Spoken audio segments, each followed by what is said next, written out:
লগা দেখা পালোঁ। হয়, এবাৰ কি হ'ল নাজানো। আমি বিশ্বনাথ সমষ্টিৰ কলাগাটি গাঁৱৰ বাসিন্দা। আমি মোটামুটি ধৰক কৃষি কৰিয়ে জীৱিকা নিৰ্বাহ কৰোঁ, পৰিয়াল পোহপাল দিওঁ। এইবাৰ অচিন ৰোগত যি আলু খেতি কৰিছিলোঁ 5-6 বিঘা প্ৰায়, এই 5-6 বিঘা আলু খেতিৰ ভিতৰত কি অচিন ৰোগ ধৰিলে এইটো বিভাগীয় কৰ্তৃপক্ষৰ লগত বহুত যোগাযোগ কৰিলোঁ, সিহঁতে কোনো কাণ সাৰ নিদিলে।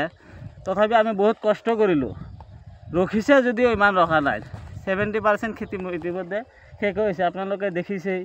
ইফালে গছ মৰি আছে, এতিয়াও মৰি আছে, তলত গুটি লাগিছে তথাপি গছ মৰি আছে।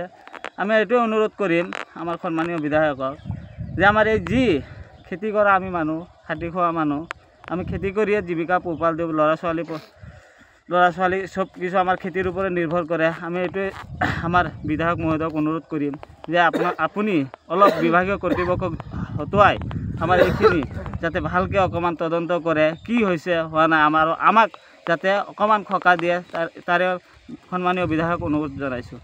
এগ্ৰিকালচাৰ বিভাগৰ কোনো কাম নাই? এগ্ৰিকালচাৰ বিভাগ ইতিমধ্যে এগ্ৰিকালচাৰ বুলি ক'লে আমাৰ ইয়াতো নাহে। যিমান যি হ'লেও কেতিয়াবা ধানৰ খেতি হয়, কেতিয়াবা আলু খেতি, কেতিয়াবা মৰাপাট খেতি, কিমান কোৱা হয়, কিমান খবৰ দিয়া হয়, কোনো কাণ সাৰ নাই, কাৰো কাণ সাৰ নাই। এতিয়া কিছুমান মানুহে গৰু বেছি আলু লগাইছে, খালি মোৰটোৱে কোৱা নাই। ইয়াত যিমান আলু খেতি আছে, মই 5-6 বিঘা, 3 বিঘামান ইতিমধ্যে মৰিয়ে গ'ল গছ। এইখিনি যে চব জুমি মৰি গৈ আছে, এইটোতো আমি একো ধৰিব পৰা নাই। আপোনাৰ নামটো? মোৰ নাম চাহেদ আলী। এই জেগাটোৰ নাম কি, গাঁওখনৰ নাম? এইটোৰ নাম আদাভিটি। হয়।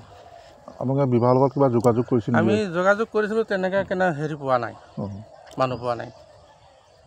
এইটো কি ৰোগ বুলি ক'ব পাৰে? এইটো কি অচিন ৰোগ নে কিবা বুলি কয়। তেনেকৈ নাম নাজানো। ডাঙৰ হৈছে, তাৰপিছত শুকাই গৈছে, গাছবিলাক জুমি চব মৰি গৈ আছে।